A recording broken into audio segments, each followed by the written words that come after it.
வெங்கட், தொடர்ந்து மழை பெய்து வரக்கூடிய நிலையில இந்த பெரம்பூரை அடுத்த ஜமாலியா பேருந்து நிறுத்தம் முன்பு மழைநீர் தேங்கி இருக்கிறதுனால பேருந்துக்காக காத்திருக்கக்கூடிய பயணிகளுமே அங்க கடும் அவதிக்கு ஆளாவதாக கூறப்படுகிறது. அங்கு என்ன கள சூழல்?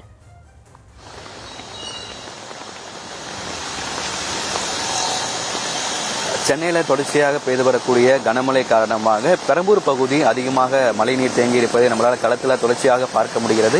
நாம் தற்பொழுது பெரம்பூர் ஜமாலியா பேருந்து நிறுத்தம் முன்பாக நின்று கொண்டிருக்கிறோம். இந்த ஜமாலியா பேருந்து நிறுத்தம் முன்பாக மழைநீர் அதிக அளவு தேங்கி இருப்பதன் காரணமாக இந்த பேருந்து நிறுத்தத்துக்கு வரக்கூடிய பயணிகள் பேருந்து நிறுத்தத்துக்கு முன்பாகவே, அதாவது மழை பெய்து கொண்டிருந்தாலும் கொடை பிடித்தபடி பேருந்து நிறுத்தத்துக்கு முன்னதாகவே நின்று அவர்கள் பேருந்தில் ஏறி செல்லக்கூடிய ஒரு சூழல் என்பது ஏற்பட்டிருக்கிறது. அதாவது சென்னை மாநகராட்சி மேயர் பிரியாவுடைய மாமன்ற உறுப்பினர் அலுவலகம் இருக்கக்கூடிய அந்த அலுவலகம் அருகே இருக்கக்கூடிய ஜமாலியா பேருந்து நிறுத்தத்துக்கு முன்பாகவே சாலையில அதிக அளவு மழைநீர் என்பது தேங்கி இருக்கிறது. இந்த மழைநீரை தேங்கி இருக்கிறதால இந்த மழைநீரை அப்புறப்படுத்தக்கூடிய பணிகள்ல தற்பொழுது மோட்டார் ஒன்று டிராக்டர்ல மோட்டார் பொருத்தப்பட்டு அந்த மழைநீர் என்பது அப்புறப்படுத்த வரக்கூடிய பணிகள் தொடர்ந்து நடைபெற்று வந்தாலும் சாலைகள்ல தொடர்ந்து மழை பெய்து வரக்கூடிய நிலையில சாலைகள்ல மழைநீர் என்பது தொடர்ந்து அதிக அளவு தேங்கி இருக்கிறது.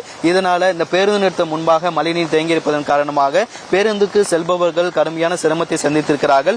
பொதுவாக வடகிழக்கு பருவமழை தொடங்கியதற்கு பின்னதாகவே மாநகராட்சி சார்பாக மழைநீர் தேங்கும் இடங்களை கண்டறிந்து அந்த இடத்துல முன்னெச்சரிக்கை நடவடிக்கையாக மோட்டார்களை நிறுத்தி வைத்திருக்கிறார்கள். ஆனால் அந்த இது போன்ற எந்த விதமான ஒரு முன்னெச்சரிக்கையும் இல்லாமல் சென்னையில மழை பெய்யும் பொழுது அதனை எப்படி கையாளுகிறது மாநகராட்சி என்பதை பொறுத்துதான் அதனுடைய செயல்திறன் என்ன நம்மளால பார்க்க முடியும். அப்படி எந்த விதமான நேற்றைய வானிலை ஆய்வு மைய அறிவிப்பின்படி எந்த விதமான முன்னெச்சரிக்கையும் இல்லாமல் சென்னையில தொடர்ச்சியாக காலை முதலே கனமழை பெய்து வரக்கூடிய நிலையில இப்படியான ஒரு சூழல்ல மாநகராட்சி அதனை எவ்வாறு திறனாக செயல்படுகிறது என்பதை பொறுத்துதான் இத்தனை நாட்களாக அவர்கள் வடகிழக்கு பருவமழைக்கு என்ன செய்தார்கள் என்பதற்கான சான்றாக மழைநீர் தேங்காதவது அவர்கள் பணிகளை மேற்கொண்டிருக்க வேண்டும். ஆனாலும் நகரின் பல்வேறு பகுதிகளில் மழைநீர் என்பது தேங்கி இருக்கிறது. ஆங்காங்கே தேங்கி இருக்கக்கூடிய மழைநீர்களை மோட்டார் மூலியமாக மாநகராட்சி ஊழியர்கள் அப்புறப்படுத்தி வந்தாலும் தொடர்ச்சியாக சென்னையில் பெய்து வரக்கூடிய மழையின் காரணமாக ஆங்காங்கே சாலைகளில் மழைநீர் தேங்கி இருக்கிறது. இந்த ஜமாலியா பேருந்து நிறுத்தத்துக்கு அருகேதான் சென்னை மாநகராட்சி மேயர் பிரியாவுடைய மாமன்ற உறுப்பினர் அலுவலகம் இருக்கிறது.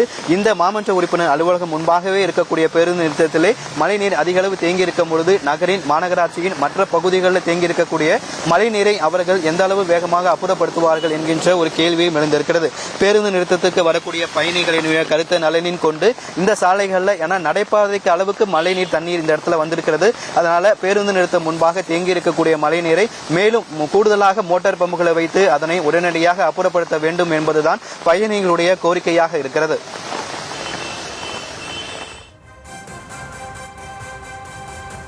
சென்னை மாநகரின் பல்வேறு பகுதிகளிலும் கள சூழல் என்னவாக இருக்கிறது அப்படின்றத தொடர்ந்து வழங்கிட்டு வரீங்க. தற்போதைய விவரங்களுக்கு நன்றி வெங்கட்.